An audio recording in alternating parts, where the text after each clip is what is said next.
Welcome to another edition of Our City. A few things going around the city of Elizabeth this week. On Wednesday, May 7th at 11:30, the Garden Club's 90th anniversary celebration, an afternoon tea and a mansion tour of the Liberty Hall Carriage House located at 1003 Morris Avenue.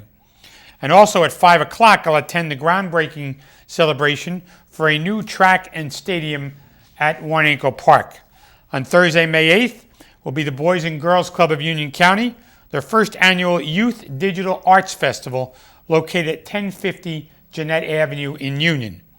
And also that evening, Bennington Academy will host a reception for volunteers at the Mother House located at 951 North Broad Street. On Friday, the 200 Club Valor Awards will be held at the La Fare Restaurant in Mountainside. And on Saturday, Portugal Day Committee's annual Fishing Derby, fishing poles for children, will be available. Entering the derby will be provided while supplies last. There'll be picnic tables, barbecue grills will be available. It's a fun day for the kids and some adults who love to go fishing in the lake over at One Ankle Park.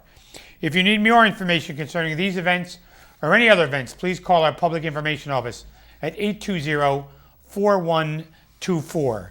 And as many of you know, we are celebrating the 350th anniversary of the City of Elizabeth, as well as the 350th anniversary of the state of New Jersey, since the original legislature met in Elizabethtown 350 years ago this October. And joining me to help celebrate that is Mr. Mark Hurwitz from the 3rd New Jersey Regiment Jersey Blues. Mark, thank you. Good to be here. And Mr. Daniel Lay, who's a district executive of the Boy Scouts of America. Daniel, welcome to the show. Thank you. Now, I really want to thank you for coming. And Daniel, first of all, you've been with the Boy Scouts a long time? Yes, I was involved as a youth all the way through the program, and I'm now a professional. And what's your rank? I was an Eagle Scout. You were an I am Eagle. an Eagle Scout. I will always be an Eagle Scout. Yeah, that's right. Congratulations. It's a Thank big you. deal. It is. You know, people don't realize the effort that you put in, but that's absolutely terrific. Thank you. Congratulations. And how long are you doing this with the 3rd Regiment? I love the get-up, by the way. Well, I am wearing an exact reproduction of Colonel Elias Dayton of Elizabethtown's uniform. He was the commander of the 3rd New Jersey Regiment, merchant here in Elizabethtown. I got involved in the hobby of living history, American Revolution, in the bicentennial. So I've been doing this for close to 40 years now. Wow. That's pretty impressive. So you're helping coordinate a Boy Scouts hike, right? That was Right. the retreat or the actual... It's covering the advance of the British forces through New Jersey. So we were retreating. We were skirmishing. We were skirmishing It would along be the a way, fair right? description. It was a fighting retreat, and the significance of the event is that it was the last invasion of New Jersey by a foreign army, and it was a strategic victory for the Americans because even though they fought all the way back through Springfield here in Union County, and the British burned Connecticut farms and burned Springfield, in the end, the British never got to Washington's headquarters and his magazine and supply base in Morristown, which was the British goal, and the British got such a bloody nose and had to retire back to Staten Island that they never came back to New Jersey. And then a year later, in 1781, when Washington marched his army through New Jersey to Yorktown to surround Cornwallis, the British commanding officer, General Clinton in New York, had the opportunity to come back into New Jersey and attack Washington's army on the march, and he refused to do it because he did not want to stick his head in that hornet's nest again. And Daniel, you're recreating this walk then, right? Starting at the waterfront? Yes. Tell us how that's going to go. It's going to be great. It's on Saturday, the 7th of June. It's starting actually at Liberty Hall Museum. We're going to have an opening ceremony with the living historians from the 3rd New Jersey. And it's going to progress from the waterfront actually all the way along the route. It includes the new riverfront, river walk section of Ariat Trail. And it's going to end at Springfield where the battle took place. And how many scouts are going to be doing this? It's open to both Scouts, Boy Scouts, Girl Scouts, and members of the public. And we're looking to have as many people as possible, of course. Because I did this a while ago. Yeah. I walked from the waterfront to the El Morris section of the city. Yeah. And past a granite stone on Galloping Hill Road in Roselle Park that marked a skirmish, I think. Yes. At that location. Right. So it tours a number of historical sites along the route, and especially on that day, we're going to have a lot of those places open. They're not usually open to the public, and we will have historians available on site to explain the history of those locations, invite people in. That's going to be a real highlight of the event. So only Scouts can anybody Oh, no. participate? Anybody, any member of the public, Boy Scout, Girl Scout, family, New Jersey, not from New Jersey, doesn't matter. Is there a website? There is. The website is Munsee, munsee.ppbsa.org/victory. Now, you were talking about some of the history, Mark, and was Springfield part of Elizabethtown way back then? Or Springfield was actually different, but the rest of it was all Elizabethtown, correct? Elizabethtown's borders stretched far, and Springfield did not incorporate as a township until 1794. It would have incorporated earlier, but it took them 14 years to recover from its destruction during the American Revolution. Connecticut Farms, which became Union, also took a long time to form their own township and recover from the war. So Elizabethtown was a large region, but the town itself was a real mercantile hub, but it was on the front lines of the American Revolution from the time the British invaded and captured Manhattan and controlled Staten Island and Manhattan in 1776 until the British left in 1783. So Elizabethtown's role during the American Revolution is extensive and constant. It was right on the front lines of the fighting during the American And the Revolution. spying. And the spying, definitely. So On both sides, right? If, currently you have the program Turn. and I that's, watched that last night, yeah. that covers, it's based on true incidents from the spy ring that operated out of Long Island.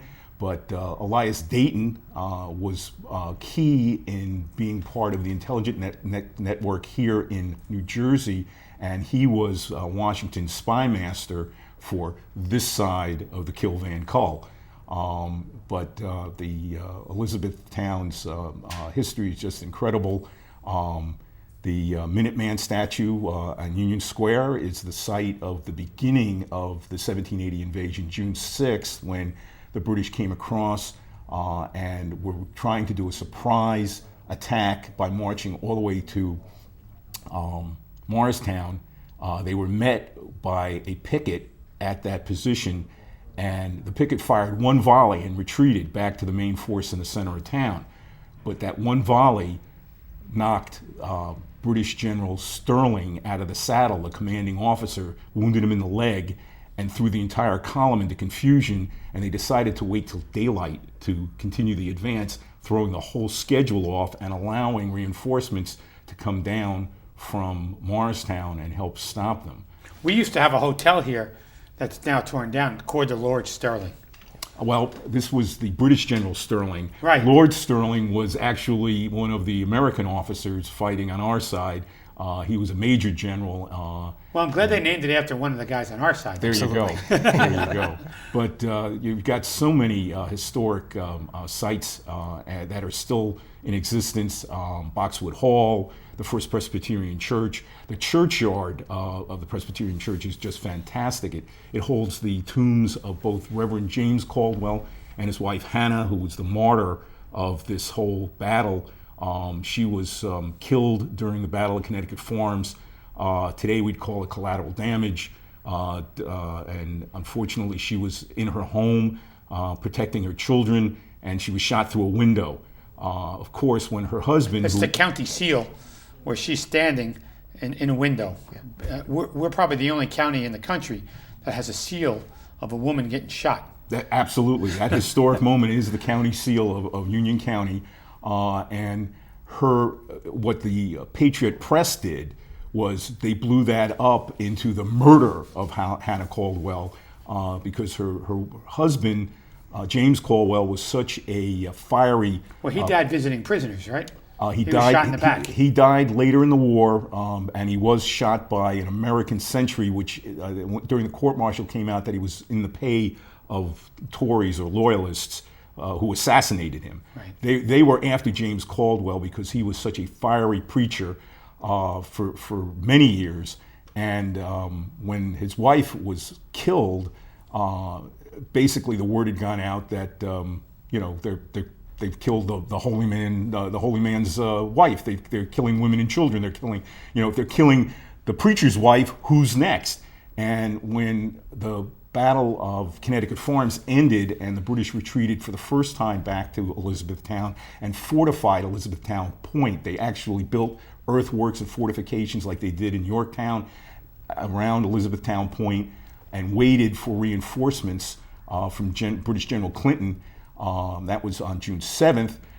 When they came back out to try to attack again on June 23rd, which ended in the climactic Battle of Springfield, the entire Jersey militia turned out in droves, and the flanks of the British Army were being shot up.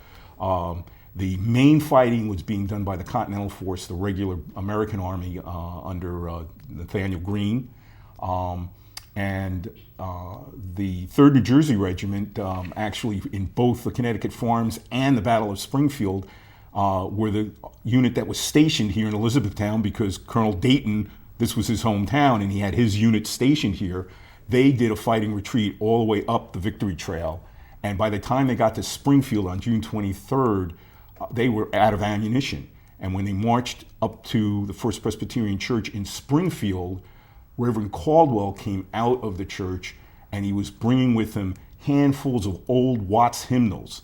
And he started giving them out to the troops and saying, give them Watts, boys, put Watts into them. Right. How biblical can you get by shooting the enemy with scripture? And what they would use the pages of the hymnal for is to use it as wadding, to put around the musket ball, to hold it in place, and also to use the pages to roll up new paper cartridges, because that's the way you loaded and fired a musket in that period. So he was literally passing out ammunition, and paper was very, very valuable at this time. So again, give 'em Watts, boys, is the county motto of Union County and goes back to the Battle of Springfield. So the 3rd New Jersey was crucial to the battle, and all these historic sites. Let me get Daniel in Sure. here one more. Daniel, Sure. Tell me how you're doing the logistics of moving the people from Liberty Hall to the waterfront, and who's walking, who's riding, what's going on? Great. So it's going to be a whole lot going on at the same time. We have that kickoff ceremony in the morning at Liberty Hall, and we have buses that are going to be available to bring people to the starting location down at the waterfront. And then the hike is actually, there's a couple different options. There's an urban hike that's a full 13 miles that covers the entire route of the British advance. And then we have a shorter 3-mile walking tour that hits some of the key locations and some of the places that are going to be open to visit the historic sites and get to meet the living historians. And the groups and organizations are involved with the planning? Is it just Boy Scouts, or you got some other folks? So the Elizabethtown 350th Anniversary Committee has been working with us in partnership. And of course, we have the 3rd New Jersey Regiment that will be there in support and been planning. Michelina's Restaurant and Pizzeria. They've been longtime supporters of both Boy Scouts and Girl Scouts in the local area. And then the Liberty Hall Museum, of course, from Keene University, has been heavily involved in. And what times did they start? So it's starting early in the morning. It's going to be 8:30. That'll be the opening ceremony. But if folks can't come out that early, there's still a way to become involved and get to enjoy the hike. And if you visit the website or contact me for information, we'll be able to set you up. Now, is Boxwell Hall and the Bunnell House and Belcher Ogden Mansion all going to be open that day? Not the mansion, but everything else. I don't think the mansion's open, but I think all the other ones will be open. And we hope to have living historians on duty at all the historic sites. Is that Cannonball House in Springfield going to be open? I hope that will also be open. I know the First Presbyterian Church will be there. Unfortunately, they only have openings on a quarterly basis. The Historical Society in Springfield, who owns it, is unfortunately undermanned, and it makes it difficult to have it open safely. But it is a wonderful place to see. And even if you're on the outside, the west wall, they have a reproduction cannonball dangling from a chain to show where it was struck by an American cannonball. Cannonball House is one of the only buildings that survived the Battle of Springfield when they burned the town, because the British had turned it into a field hospital, and it was actually struck by an American shot. Is that why it survived? Exactly. They burned the rest of the town. They burned the church. I believe only 4 houses survived, and they were only the ones that were behind the American lines, either further south or up in the short hills on the edge of what was Springfield. But the main town was wiped off the face of the map, as was Connecticut Farms. So this was. And so the this- British never advanced past Springfield. They never got through the Hobart Gap. If they had been able to make that surprise march on June 6th and gotten through the Hobart Gap, which is where Route 24 passes through the Watchung Mountains today and goes past Short Hills Mall. Sure. If you think about driving that route, there are no natural obstacles between the Hobart Gap and Morristown. There'd be no way to stop an army. And if they had gotten through the Hobart Gap, Washington would have lost his base of operation. He would have lost all his artillery, all his supplies, and it would have set the war back seriously in 1780. It was a very, very crucial time. At that time. Very, very crucial. Daniel, who do they contact? They want to walk. Sure. You can contact me actually. My email is daniel.lay, L-A-Y, @scouting.org. My phone number is 732-221-1320.